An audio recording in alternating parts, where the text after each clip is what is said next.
Saint-Amour, une commune située en Saône-et-Loire, mais c'est aussi un grand cru beaujolais à part entière. Il est né en fait en 1945, les Français étaient encore en pleine restriction. Pour élever ce vignoble au rang des grandes appellations d'origine contrôlée, les viticulteurs du coin ont su mettre en valeur leur terroir.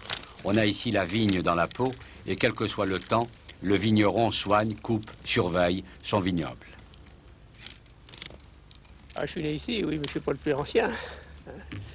Ça fait 30 ans que je suis à mon compte dans la vie, encore ici. On s'y habitue, on a toujours fait ça. Hein.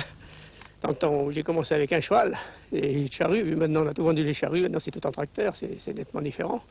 Alors, pour la vigne, la taille est à peu près sensiblement la même. Mais enfin, on est obligé quand même, pour faire passer les tracteurs rentes, pas avoir des ceps qui soient trop larges. Saint-Amour compte à l'heure actuelle 455 habitants et une soixantaine d'exploitations. La récolte atteint près de 15 000 hectolitres.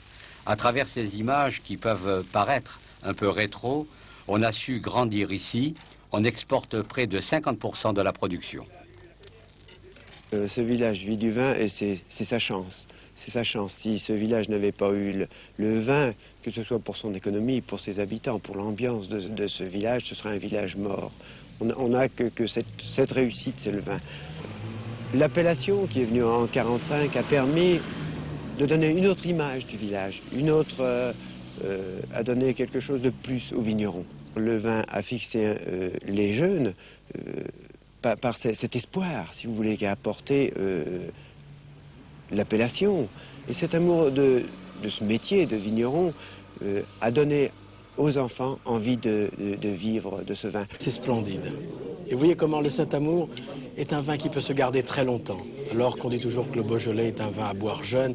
Et là, on a la preuve qu'on se trompe. Dans les grandes années, il faut garder ces bouteilles pour les boire entre nous, entre amis. On est sur des bouteilles de collection, on est sur des bouteilles d'exception. L'élargissement de la communauté européenne n'est pas ressenti ici comme un réel danger. Il est vrai que le Saint-Amour, dernier des 9 grands crus du Beaujolais, représente une valeur sûre du négoce actuel. Merci bien.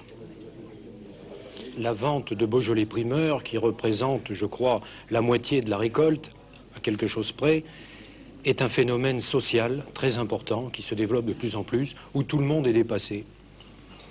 Ne prenons pas l'exemple du Beaujolais. C'est un exemple trop facile à suivre. On crée un vin, on n'a pas le temps de l'élever, ça y est, il est déjà vendu. La Saint-Vincent, patron des vignerons, a donc été l'occasion idéale pour sortir quelques vieilles bouteilles, dégustées selon la tradition. Les crus de l'année ont été à nouveau appréciés. Chez les viticulteurs, on a décidément le sens de la fête.